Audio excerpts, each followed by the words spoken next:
Hola, en esta clase vamos a terminar nuestro estudio del Evangelio de Mateo.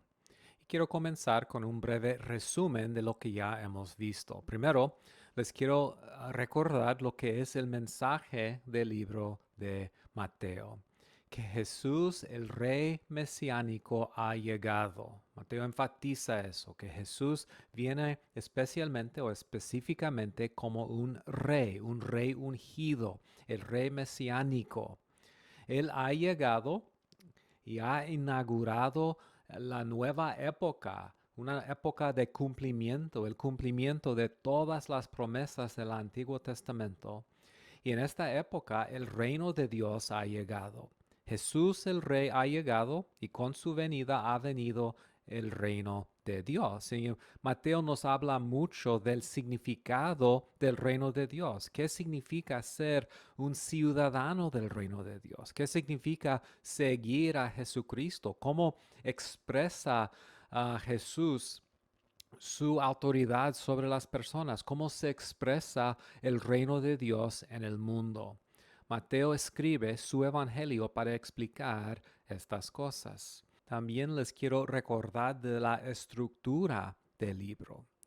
Mateo enfatiza mucho la enseñanza formal de Jesús. Entonces, todo el libro se estructura alrededor de 5 grandes discursos de Jesús. Y antes de y después de cada discurso tenemos una sección de narrativa. Entonces, primero una narrativa en capítulos 1 al 4, luego el discurso del Sermón del Monte en versículos 5 al 7.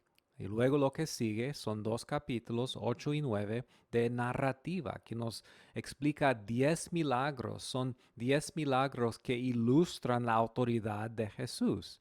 Y luego lo que sigue es un discurso misionero, el sermón misionero de Jesús en capítulo 10. Y luego lo que sigue, capítulos 11 y 12, es narrativa, donde Mateo describe la controversia entre Jesús y los judíos y el rechazo de la nación de Jesucristo. Y así va la estructura del libro de Mateo. Entonces hoy seguimos en capítulo 13 con inciso D, el reino verdadero y división creciente. Primero tenemos un discurso, las parábolas del reino de Jesús en Mateo 13. Estas parábolas enseñan que el reino de Dios ya está presente en una forma espiritual y que no todos que pretenden ser ciudadanos del reino lo son. Entonces los judíos esperaban un reino físico, esperaban que Jesús destruiría al imperio romano para establecer el reino de Dios. Ellos pensaban que el reino de Dios es completamente futuro. Pero Jesús en estas parábolas explica la, la naturaleza espiritual del reino de Dios y por medio de estas parábolas enseña que el reino de Dios ya está presente. Entonces, por ejemplo, con la parábola del sembrador, la parábola de las semillas, Jesús enseña que aquellas personas que reciben la palabra y permanecen en ella y que producen frutos son los verdaderos ciudadanos del reino de Dios. Con las parábolas de la cizaña y del trigo y también la parábola de la red, Jesús enseña que en el juicio final, al final de esta época, de esta edad, Jesús identificará a los verdaderos ciudadanos del reino y separará entre ellos y los falsos. Las parábolas del grano de mostaza y de la levadura enseñan que aunque el reino de Dios ha tenido una comienza pequeña y humilde, el reino de Dios crecerá rápidamente para cubrir toda la tierra.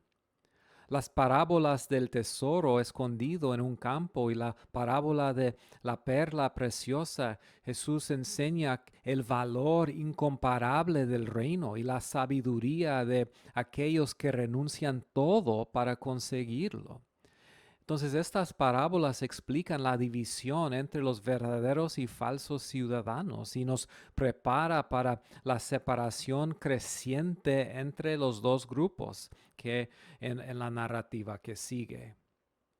Lo que sigue en capítulos 14 al 16-20 es otra sección de narrativa que describe más y más la división creciente que ocurrió en la nación. En esta sección, Mateo explica varias cosas importantes. Primero, Jesús es rechazado en Nazaret, eso es el pueblo de su niñez, su propio pueblo, pero su propia gente lo rechaza. Y también Juan el Bautista es asesinado por Herodes. Esos dos eventos prefiguran el rechazo final en la pasión, en la muerte y crucifixión de Jesús. En medio de esta división creciente, Mateo nos da varias enseñanzas de Jesús sobre la tradición, la contaminación, la impureza y la pureza verdadera. En capítulo 15, versículos 17 al 20, Jesús dice, ¿no se dan cuenta de que todo lo que entra en la boca va al estómago y después se echa en la letrina? Pero lo que sale de la boca viene del corazón y contamina a la persona, porque del corazón salen los malos pensamientos, los homicidios, los adulterios, la inmoralidad sexual, los robos y los falsos testimonios y las calumnias. Estas son las cosas que contaminan a la persona y no el comer sin lavarse las manos. Otra vez, los judíos enfatizaron mucho sus tradiciones y sus propias enseñanzas, y Jesús dice, ser ciudadano del reino de Dios no tiene nada que ver con esas cosas. Ser ciudadano del reino de Dios tiene que ver con lo que está en el corazón de uno. Entonces, en esta sección vemos a Jesús condenando varias veces a los líderes judíos por sus enseñanzas y por sus tradiciones. Entonces, debido al rechazo judío, Mateo explica cómo Jesús comienza a enfocarse en los gentiles.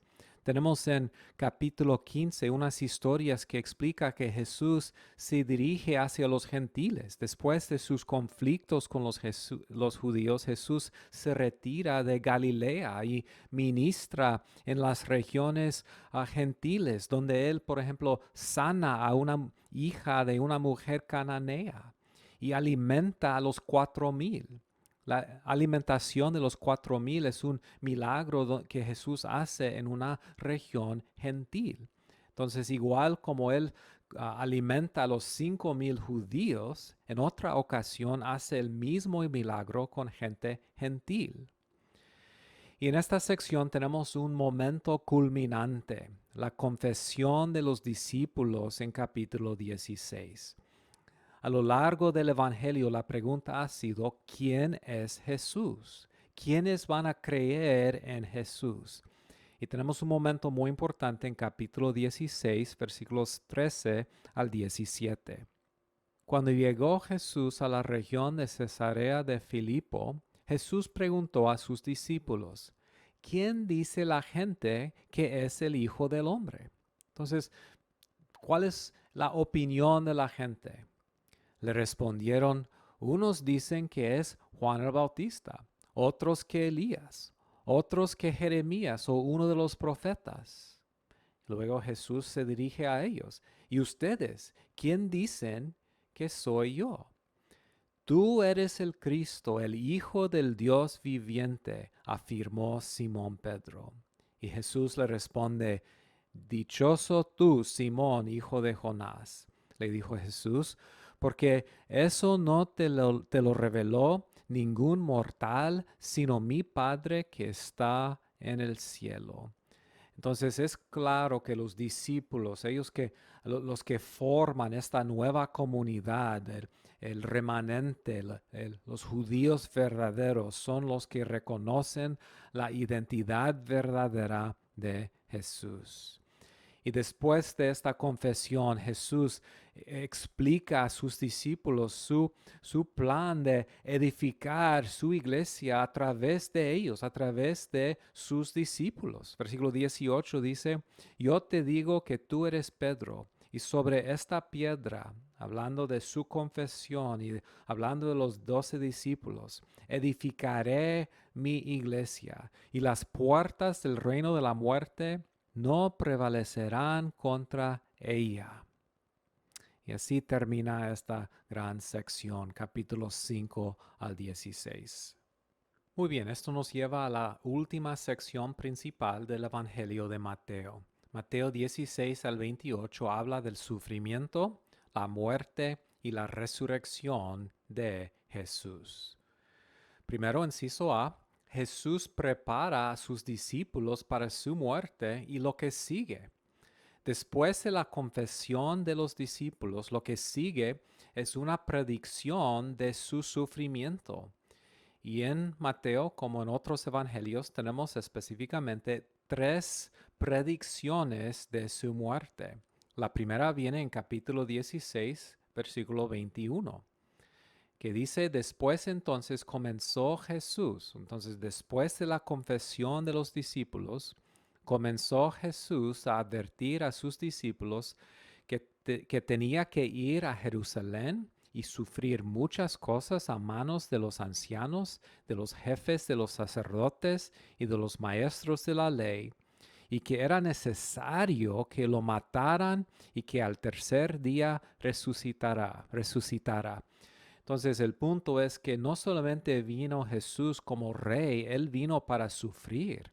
Y ya que los discípulos entienden que Él es el rey, Él es el Mesías, Él tiene que explicarles la naturaleza de su ministerio como el rey mesiánico. Ese ministerio incluye su propio sufrimiento y su resurrección. Luego sigue la transfiguración. Con ese evento Jesús les da a 3 de sus discípulos una prevista de su gloria venidera. Sí va a sufrir Jesús. El Mesías sí tiene que sufrir, pero luego lo que sigue es la gloria. Entonces también Jesús enseña mucho sobre el discipulado y la vida de la iglesia. Los discípulos como Jesús tienen que tomar su cruz y negarse a sí mismo. Lo que va a pasar con Jesús también tiene que pasar con sus seguidores. Él explica que los más grandes en el reino son los que niegan a sí mismos, son humildes. Él enseña cómo deben tratar con el pecado en la comunidad de fe. Habla en capítulo 18 de la disciplina en la comunidad, en la iglesia. Habla de la importancia del perdón, habla del divorcio, habla de los ricos y el reino de Dios. Mucha enseñanza sobre la naturaleza del reino de Dios. Inciso B. La llegada a Jerusalén y la condenación de la nación. En capítulo 21, Jesús llega a Jerusalén. Y él llega como un rey, como el rey davídico. Él llega sobre un burro, como Zacarías el profeta había profetizado. Esta es la última oportunidad para que la nación lo reciba.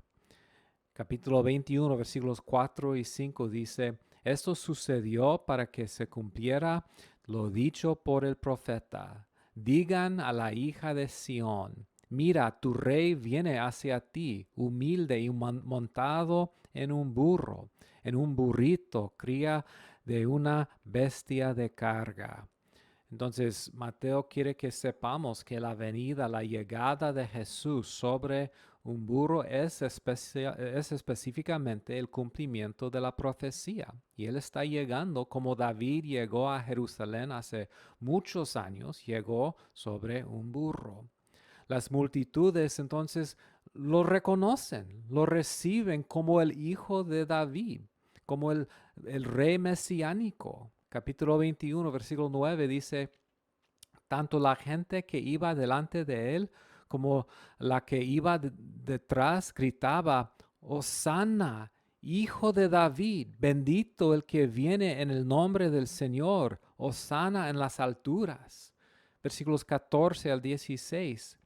Pero cuando los jefes de los sacerdotes y los maestros de la ley vieron que hacía cosas maravillosas y que los niños gritaban en el templo, hosana al hijo de David, se indignaron. Entonces tenemos por un lado esta recepción de Jesús, este reconocimiento de quién es Él, pero por el otro lado tenemos el rechazo de Jesús por los líderes. La reacción de los líderes demuestra realmente la incredulidad de la nación. Entonces, en un momento de emoción, las multitudes lo pueden recibir, pero al final de cuentas, con sus líderes, la nación lo va a rechazar. Entonces Jesús entra, Él purifica el templo, ¿ok? Señalando la insuficiencia de la religión judía. Él tiene en esos días varios choques con los líderes judíos sobre su autoridad, sobre los impuestos, sobre la resurrección y la ley. Cada uno de esos choques ilustran la incredulidad de la nación. En esta sección también Jesús da tres parábolas que ilustran el juicio de la nación judía. Primero, la parábola de los dos hijos. Capítulo 21, versículo 31. ¿Cuál de los dos hizo lo que su padre quería? El primero, contestaron ellos. Jesús les dijo, les aseguro que los recaudadores de impuestos y las prostitutas van delante de ustedes hacia el reino de Dios. Porque Juan fue enviado a ustedes a señalarles el camino de la justicia y no le creyeron. Pero los recaudadores de impuestos y las prostitutas sí le creyeron. E incluso después de ver eso, ustedes no se arrepintieron para creerle. Entonces es una parábola que condena a la nación. También Jesús da la parábola de los labradores malvados. Y así termina esta parábola, capítulo 21, versículos 43 al 46. Por tanto os digo que el reino de Dios será quitado de vosotros y será dado a gente que produzca los frutos de él. Y el que cayere sobre esta piedra será quebrantado, y sobre quien ella cayere le desmenuzará. Y oyendo sus parábolas, los principales sacerdotes y los fariseos entendieron que hablaba de ellos, pero al buscar cómo echarle mano, temían al pueblo, porque éste le tenía por profeta. Otra parábola que habla contra los judíos y contra la nación. Y termina con la parábola de la boda. Y así termina esta parábola. Luego dijo a sus siervos, el banquete de bodas está preparado, pero los que invité no merecían al venir. Y claramente está hablando de los judíos. Vayan al cruce de los caminos e inviten al banquete a todos los que encuentren. Entonces Jesús claramente está condenando al liderazgo judío. En capítulo 3, 23 tenemos 7 ayes. Varias veces, 7 veces Jesús dice cosas como esta. Ayes de ustedes, maestros de la ley y fariseos, hipócritas. Entonces Jesús dice que es una generación como sus antepasados se queda condenada por su incredulidad y su dureza de corazón. En capítulo 23, versículos 37 al 39, Jesús da una profecía sobre el rechazo final de la nación. Jerusalén, Jerusalén, que matas a los profetas y apedreas a los que se te envían. ¿Cuántas veces quise reunir a tus hijos, como reúne la gallina a sus pollitos debajo de sus alas, pero no quisiste?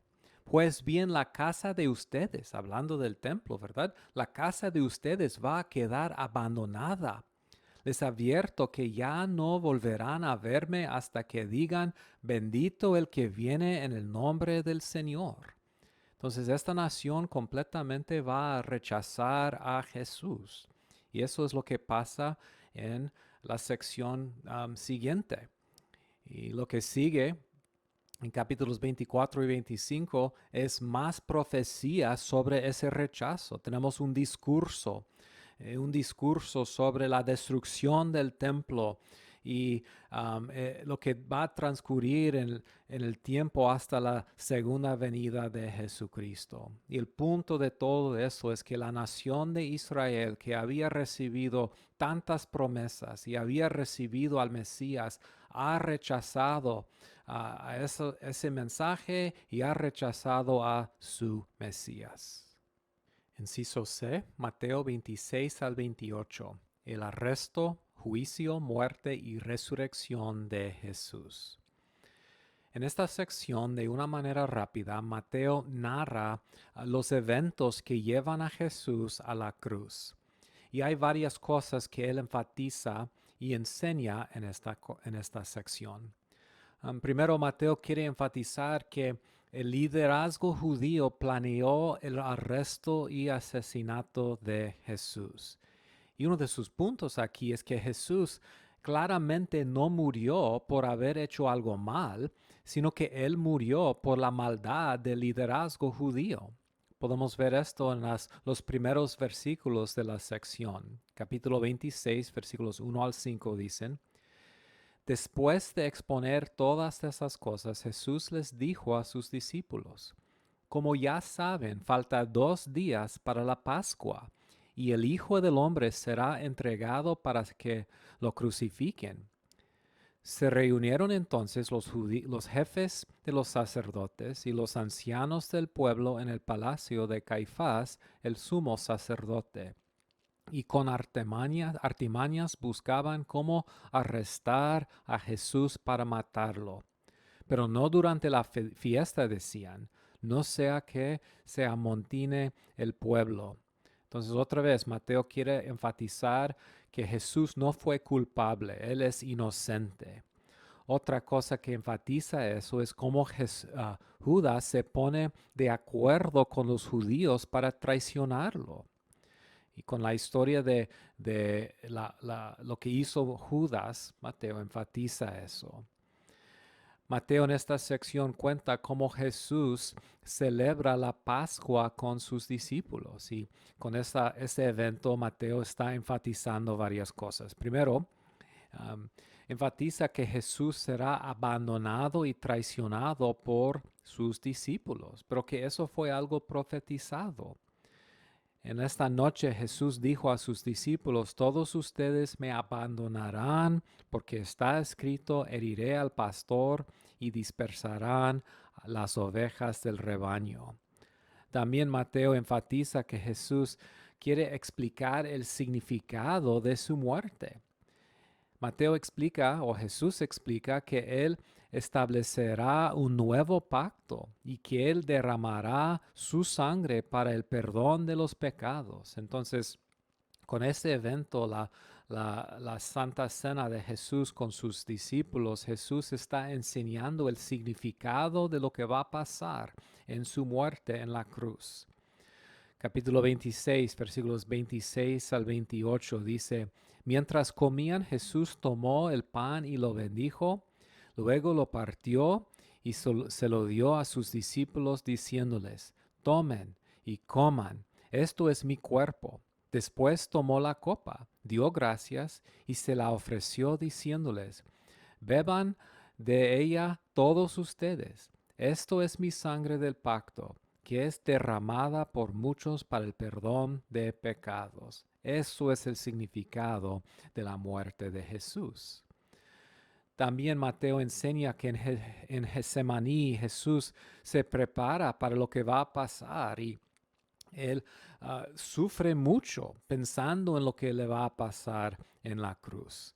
Capítulo 26, versículos 39 al 42 dicen: Yendo un poco más allá, se postró sobre su rostro y oró: Padre mío, si es posible, no me hagas beber este trago amargo, pero no sea lo que yo quiero, sino lo que quieres tú. Luego volvió a donde estaban sus discípulos y los encontró dormidos. ¿No pudieron mantenerse despiertos conmigo ni una hora?, le dijo a Pedro. Entonces, ellos lo van a abandonar y él está sufriendo. Él no quiere morir en la cruz por su propia parte, pero reconoce que es parte del plan de Dios y él está de acuerdo con este plan. Él puede someterse a su Padre y a los deseos de su Padre para cumplir la redención de su pueblo. Entonces Jesús es arrestado como los profetas habían hablado. Y Mateo enfatiza la razón por el arresto de Jesús. Versículo 45 de capítulo 26. Volvió de nuevo a los discípulos y les dijo: ¿Siguen durmiendo y descansando? Miren, se acerca la hora, y el Hijo del Hombre va a ser entregado en manos de pecadores. Ese es el cumplimiento de las Escrituras. Versículo 54 dice: Entonces, ¿cómo se cumplirán las Escrituras que dicen que así tiene que suceder? Versículo 56 de capítulo 26. Pero todo esto ha sucedido para que se cumpliera lo que escribieron los profetas. Entonces todos los discípulos lo abandonaron y huyeron. Otra vez, para Mateo es importante enfatizar que cada detalle de la vida de Jesús, aun su sufrimiento, es parte del plan de Dios y que todo eso fue profetizado. Después de su arresto, Mateo nos habla de cómo Jesús es juzgado por el Sanedrín. Y Mateo enfatiza varias irregularidades y varias ilegalidades que demuestran la injusticia de la condenación de Jesús. Otra vez, le es importante para Mateo enfatizar que Jesús fue inocente. Entonces, el tiempo del juicio, el lugar del juicio, la falta de testigos son cosas que eran ilegales. Él fue condenado de una forma ilegal. Los testigos falsos manipularon las palabras de Jesús. Mateo también enfatiza que Jesús no se defiende. Él da un testimonio fiel. Lo acusan de la blasfemia, pero Jesús no abre su boca. Mientras tanto, ¿qué está pasando? Pedro niega a Jesús y Judas se suicida. Y el punto es que Jesús se mantiene fiel hasta el fin, aunque sus seguidores lo traicionan. Luego Jesús es juzgado por Pilato. En esta narrativa, Mateo enfatiza que Pilato también reconoció que Jesús era inocente, pero que los judíos exigieron su muerte y ellos llevan la culpabilidad. Capítulo 27, versículo 19. Mientras Pilato estaba sentado en el tribunal, su esposa le envió el siguiente recado: No te metas con ese justo, pues por causa de él hoy he sufrido mucho en un sueño. Entonces Pilato mismo reconoce que Jesús es inocente. Sin embargo, los judíos siguen exigiendo su crucifixión y al final de cuentas Pilato se pone de acuerdo con ellos. Entonces Jesús sufre injustamente por los pecados de los hombres. Es abusado, es burlado, es azotado y finalmente crucificado. Y en la cruz Jesús es abandonado por el Padre, señalando otra vez el significado de su muerte.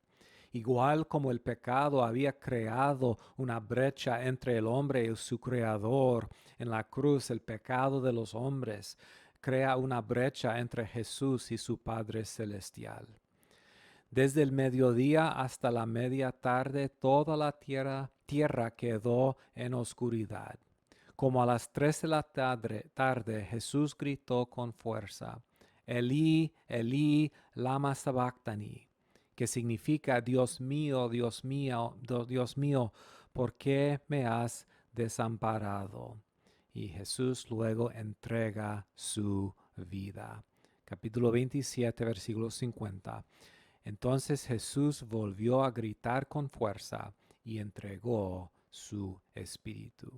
Y así muere Jesús en la cruz por los pecados de los hombres. El libro de Mateo comenzó diciendo que Él será llamado Jesús porque salvará a su pueblo de sus pecados. Y el libro termina hablando de cómo Jesús hizo eso. En Mateo, la crucifixión es el clímax de la historia. Jesús es enterrado en su tumba. Esa tumba se quedó asegurada. Sus enemigos van a hacer todo lo posible para asegurar que Él no va a resucitar de los muertos como se había profetizado. Jesús se resucita de los muertos y aparece a dos mujeres y a sus discípulos.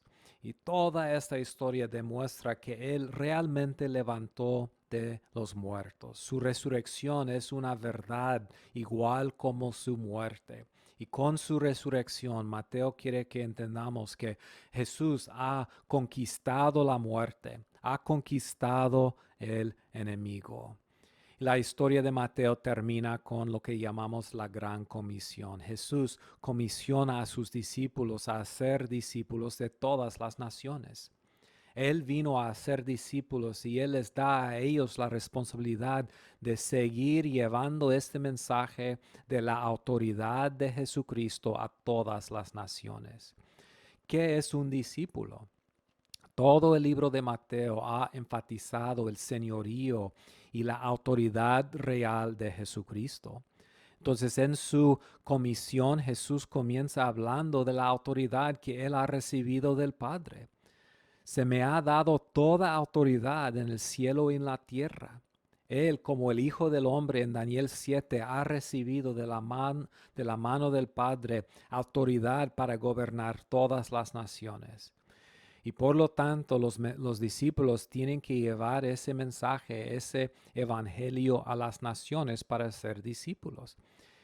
Y es interesante cómo se describe un discípulo. Primero, un discípulo es alguien que ha sido bautizado. Eso significa que públicamente se ha identificado con Jesucristo. Y es una persona que se ha sometido su vida a la palabra de Jesucristo, bautizándoles en el nombre del Padre, del Hijo y del Espíritu Santo y enseñándoles a obedecer todo lo que les he mandado a ustedes. Entonces, el libro termina con esta comisión y Jesús les dice, mientras ustedes vayan a las naciones, quiero que sepan que yo estaré con ustedes. Les aseguro que estaré con ustedes siempre hasta el fin del mundo.